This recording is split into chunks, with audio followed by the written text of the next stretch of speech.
Today's episode, we're continuing on with our Yerfdog spider box build, and I've got a few more parts that came in today from BMI, and no, I'm not endorsed by BMI. I've just found that most of what I need BMI has for this thing, and most of the time they're the cheapest. And so far everything I've gotten from them looks pretty high quality to me. I've got no complaints whatsoever. So today I've got the new spindles that came in. I went ahead and ordered a brand new left and right spindles. These things are, man, look, this is 1/4 inch plate steel. These things are beefy. They are built. Okay, so yeah, I ordered a set of those, and the reason I did, I'll go ahead and show you these here, is one of them was severely bent. This one here, it shoots on up this way and over to one side as well, and you can tell that it's been broken and welded back. And whoever did this does not know what they're doing with a welder. So I just went ahead and bought 2 new spindles. We're going to be painting those black today. That's why I've got them already taped up, so that I can go ahead and paint those black. We have the lower A-arm, left side lower A-arm that I ordered, and I showed you the reason why I ordered one of these. The one, the one where the ball joint had busted and they welded it, and it was crazy. If you didn't see that, please go back and watch my last video. It's hilarious. But again, real beefy, real strong. All the welds are beautiful. Looks great. Exact match to the original, except for one thing that I wasn't aware of when I bought it. They've changed the design on these a little bit. They've actually gone with instead of a larger tube and where a sleeve slides in there and then the bolt goes through the sleeve, they've actually taken a thicker wall, smaller diameter 1/2 inch ID piece of pipe, and it eliminates that sleeve. So it'll work, it's just slightly different than the others, but you'll never notice that when it's on there. It's going to look great. Again, we're going to get this thing painted black today along with the rest of them. Going to get them all cleaned up. And we also have the new ball joints. If you see my last video on that A-arm, this is what a ball joint is supposed to look like. So yeah, we're going to get these, we're going to get all the A-arms painted black. And once they're dry, we're going to install the new wall joints. And that's pretty much all that came in today so far, anyway. Actually, well, I mean, it didn't come from BMI, but my pack of cutoff wheels for my side grinder came in. And the only reason I'm telling you that is because I was waiting on those to be able to modify the rear swing arm assembly where the motor's going to mount. Because we have to cut those bars off the top for the 212 to mount on there. So we're going to be getting to that too as well. So stay tuned. So now, what we're going to do, I'm going to show you how to put these ball joints in. Easy peasy, man. I'm telling you, this is, you just don't get any easier than that. You got your ball joint here. You got your A-arm here. And this thing is literally just going to slide up through here, just like that. Now you are gonna need, if you're installing your own ball joints, I mean for a lot of different things, not just ball joints, you really need yourself a pair of snap ring pliers. This will open up that ring so that you can pop it on here, and it's gonna lock into that little groove on that ball joint, and that's what retains the ball joint in the A-arm.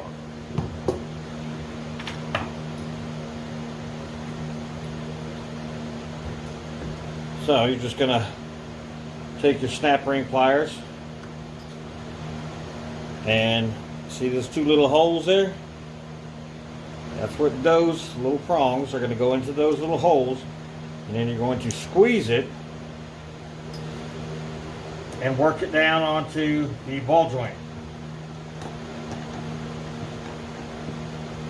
Now I usually just get it on there about like that, and then I'll take a screwdriver and just work it down until it pops in.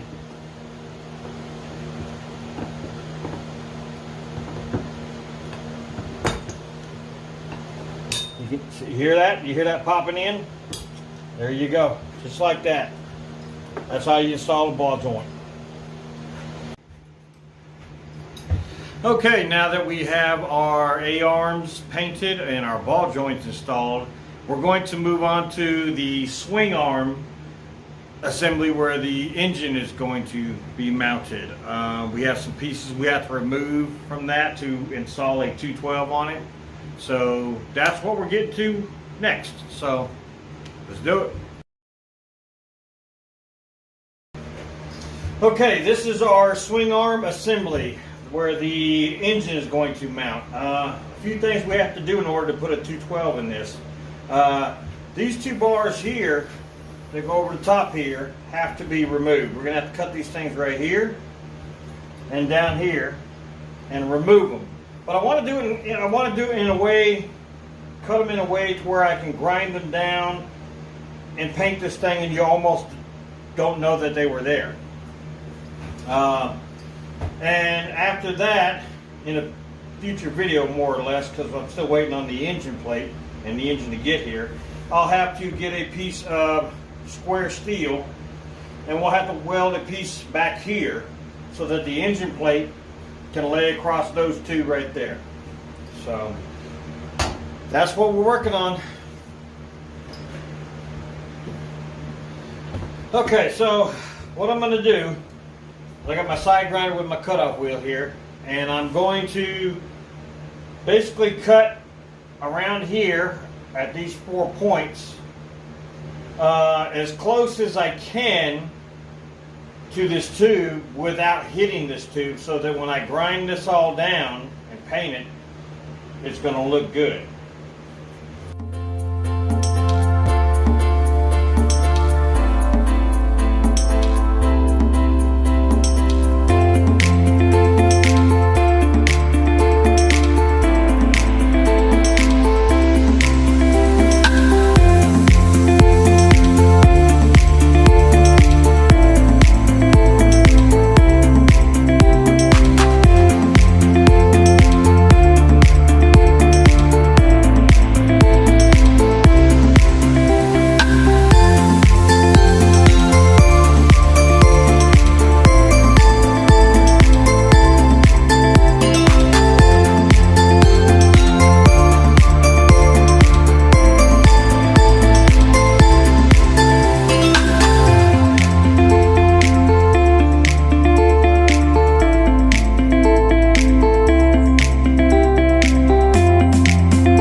the power plant, the Predator 212. So let's get this thing opened up and check it out.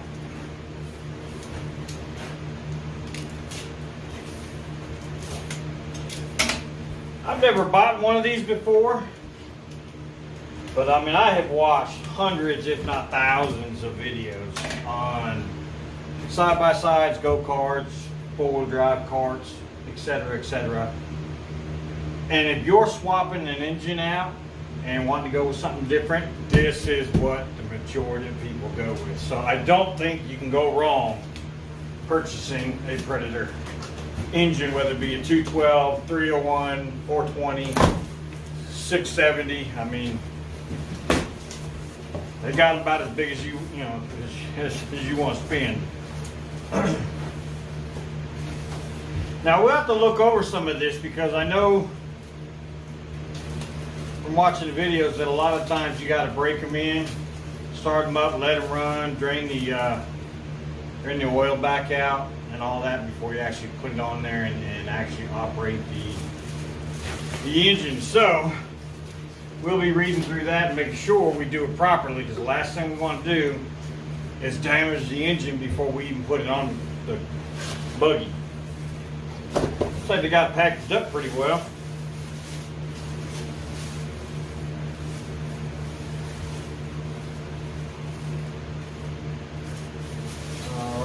See if we can pull this thing up out of here.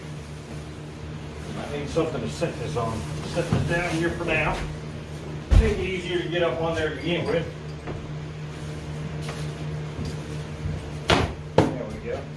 All right. All right. There she is, all shiny and pretty. Type of tool, I guess, would be for the spark plug. And this thing looks good. It really looks good.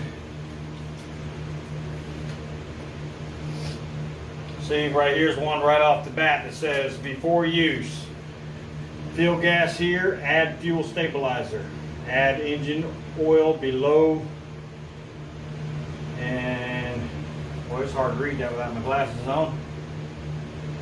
It tells you what type of oil to put in there and at what level to read it on the dipstick. So, yeah. I don't know if they fire these things up at the factory or not. I really don't know. I'm gonna say probably not, because I don't smell any gasoline in there whatsoever. I mean, I know they would drain it out, but there would be a residual smell if they had ran gasoline in there at all. So I don't believe they do.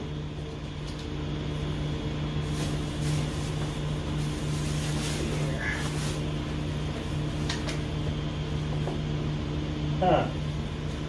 I don't like the way they did that.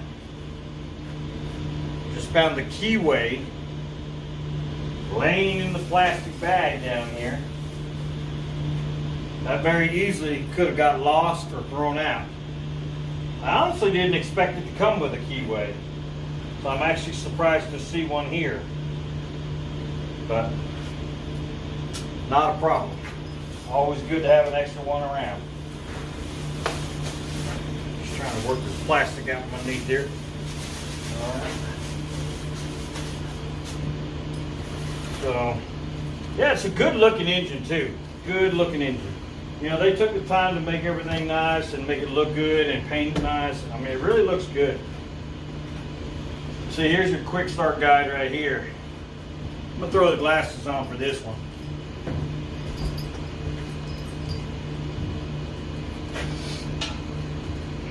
Little diagram of what's what on the motor. Tells you to add your fluids, add your oil to the crankcase, add your fuel within 1 inch of the rim. Mounting engine talks about mounting it down. Starting procedure: close choke, open the fuel valve, adjust the throttle, full start. Pretty basic.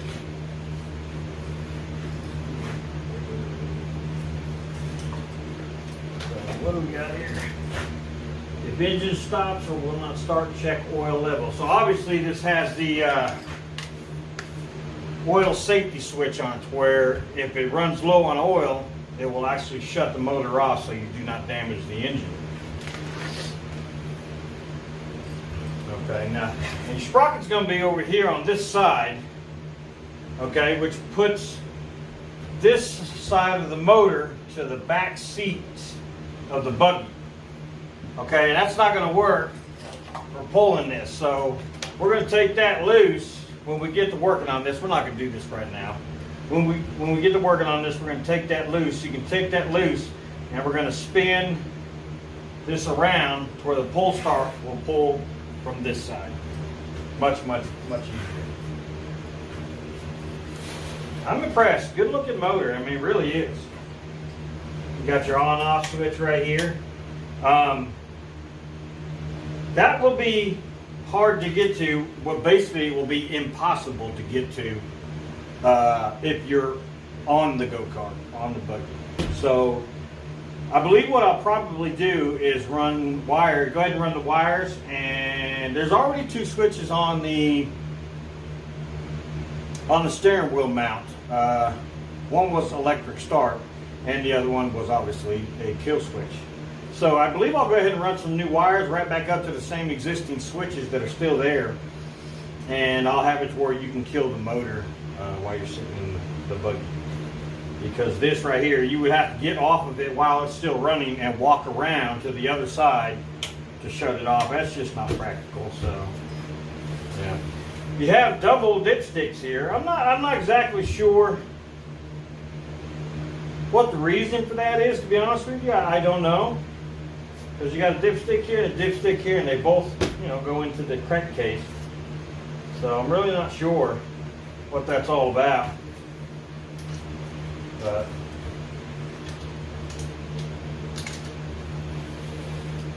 sure is a good looking engine. I mean, I really do like the way it looks.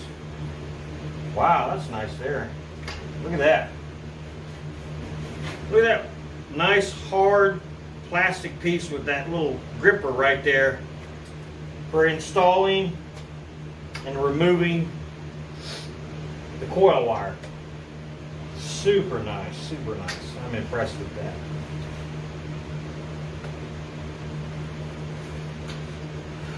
Now, from what I've seen, I mean, on videos and whatnot, it's really easy to bypass the governor on these things.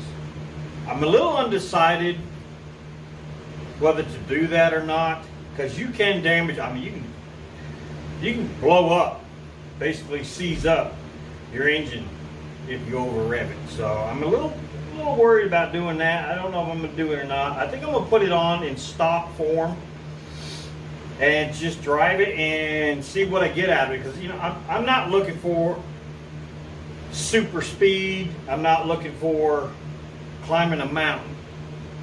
I want something in the middle of the road. I want something that's got a decent amount of speed to it, but can also climb some hills too. So I want something kind of middle of the road. And I'm going to put this on there and give it a shot as is. And if that gets the job done, then I'll just leave it alone. But if it turns out that you know, the cart's a little more weight or whatever, you know, I might remove the governor and just be careful with it. So we'll cross that bridge when we get there. But yeah, and I'm just for cool factor alone. We're going to be removing the muffler. It might not be right away, but eventually we're going to be removing this factory muffler here, and we're actually going to put a header pipe on here, just because I'm a guy and it's cool. It sounds cool, it's loud, it just looks cool. So yeah, we're going to be removing that, putting a header pipe on there. So that's it, guys. When we get to now, all we're waiting on is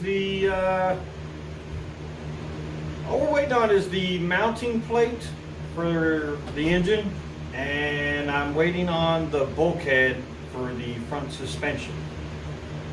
Once those two things get here, man, we're gonna start putting this thing together, and I don't think it's gonna take all that much time to get it together. So it's coming along.